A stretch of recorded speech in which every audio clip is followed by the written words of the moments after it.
Hey guys, Staplegun here. Welcome back to the channel.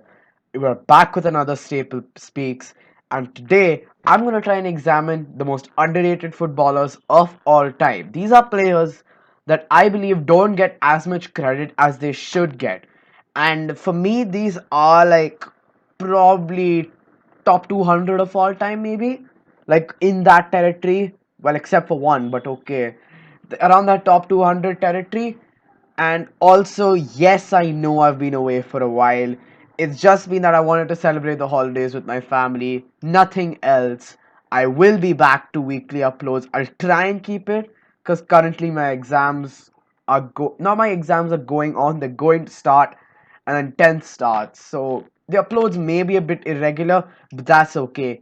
Anyway, let's get into the video.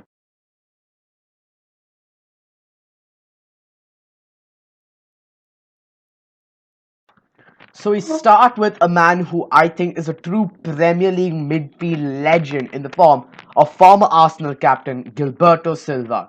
Now, this guy was part of the invincible squad that went the entire season unbeaten in 2003 to 2004, and this is why I think he should get recognized. He played almost every single game that season, and he was competing in a team that had the likes of Thierry Henry and Dennis Bergkamp up front, and he really was the cornerstone of that entire team.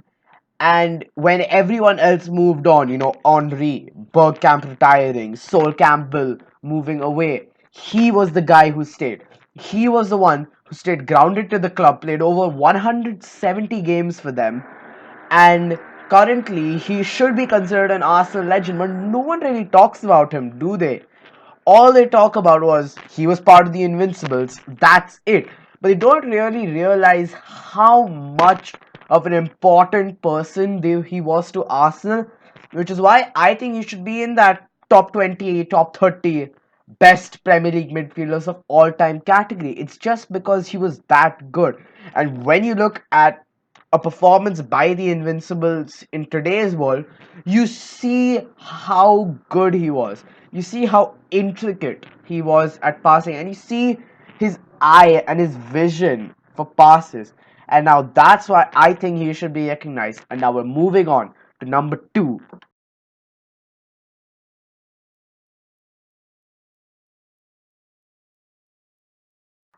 So when I started to discover football YouTube and all these incredible compilation videos, there was one man, probably two men, who really stood out. One was obviously the great Ronaldinho. Now you obviously know him, right? Barcelona legend, one of the greatest skillful players of all time. The man could skill people for days, and he was a good personality too. But it was this guy, Juninho, that impressed me like anything.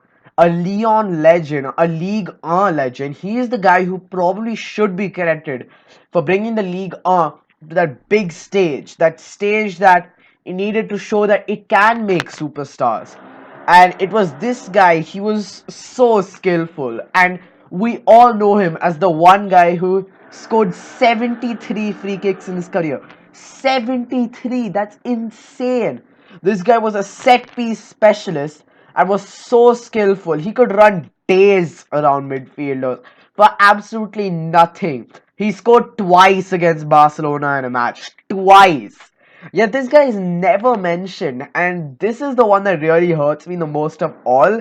Like, out of this entire list, the first name that popped up when I said underrated was Juninho. He's such a skillful player. If you haven't watched a video of his, you need to, because he's just like honestly one of the greatest players ever to watch. And I'm so sad I wasn't born in that era to see him live and play live. But anyway, we're moving on to player number three.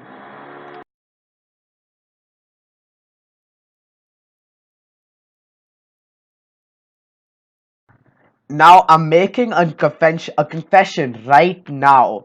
I'm already saying it. My favorite player of all time, no joke, is Peter Crouch.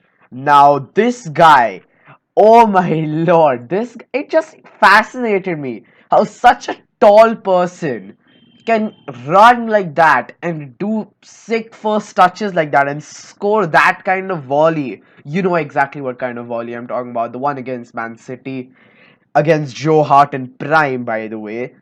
And it's just that this man, he was so skillful for his height. And also, everyone remembers him as this playful personality and this guy who is fun loving. And he's like your typical English footballer. However, most people don't know that this guy has like scored 100 plus goals and he has the record for the most headed goals in Premier League history. Like, this guy was a serious goal scorer. No one knows that. This guy scored World Cup. This guy scored international hat trick. This guy scored Premier League hat tricks. This guy is probably, for me at least, one of top 20 Premier League strikers of all time. And I've read his book before, and maybe this is just a sentimental thing. Maybe just because I've read his book, I'm including him in this list. But after reading his book, you really realize how much of a goal scorer this guy was. And it wasn't even poaching, he wanted good goals. He wanted to be exactly like his heroes. And I think that shows that he was exactly like a David Platt. He was exactly that kind of player. He wanted to be that kind of player. However, we all just know him as the lamppost and the guy who failed at one volley for England and just became the biggest meme of 2006. But anyway, let's get into player number 4.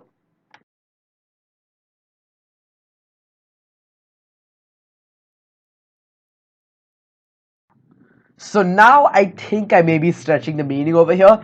When I said underrated, I mean those kind of footballers like you've seen at the top of the list. I may be stretching it with Francesco Totti. I mean, come on, he's the guy who's amazing. He's been knighted by Italy. But tell me this, do you remember him as the Serie A top goal scorer or more as the guy who stayed with Roma his entire career? Exactly. Now, I believe actually that this man would be considered a top 10 player of all time. Top 10 if he had moved away from Roma. It's just the fact that he was so loyal to his club and so loyal that he left the Italian national team so he could focus more on Roma. It's just those things that put him high up on this list. He is so underrated for me. He deserves to be in that Ballon d'Or contention. Like, if you're gonna give a Ballon d'Or to someone from the 2000s to 20, like this entire century, Totti needs to be in that discussion. The guy scored 250 goals, 250, and most of those games he was playing on the wing. He's your perfect winger. I mean, not in his later careers. In his later career, he moved to a more center forward role and lost his pace. But in his early days, he was the exact winger you wanted. A skillful, fast guy who can deliver in those crosses and he can chip in with goals. Roma's top goal scorer, a prolific goal scorer for Italy, and all of this on the wing. He really needs to be up there, and I just don't see why. But anyway, we're moving on to the last player, number 5.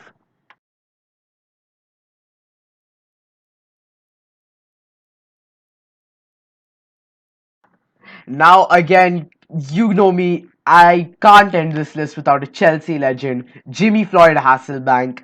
This guy was such a joy to watch. When I started getting into Chelsea matches, I used to watch the flashback Premier League matches that they used to show on Indian TV. They still show on Indian TV, all these flashback matches. One guy was always there who kept me interested. That's Jimmy Floyd Hasselbank. Now, one thing I didn't know before going into this is that I'm wearing an Atletico Madrid jersey, as you can see. And I didn't know that Jimmy Floyd actually played for Atletico Madrid. And he was very prolific. 34 matches, 24 goals. That is amazing for a record. And he did this just before he moved to Chelsea. So this was the move that got him to Chelsea. And he's also scored 100 plus Premier League goals. You know exactly what he is. He is a striker, out and out, skillful, prolific, Dutch legend.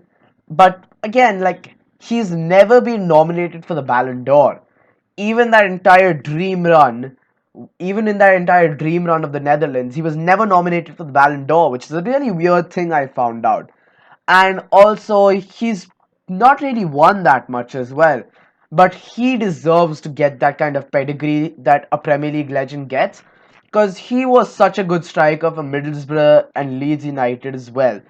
And this is the exact reason why I think Jimmy Floyd deserves to be up there with the legends, including for the Blues. But anyway, let's get now into the outro.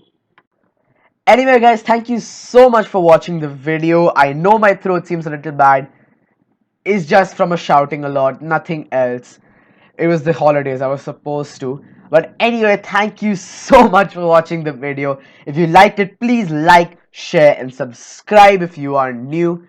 Please drop whatever you think in the comment section below. I'll try and reply to it if I get the time. But anyway, until next time, which is hopefully next week for StapleSpeaks, let's get into it. Peace.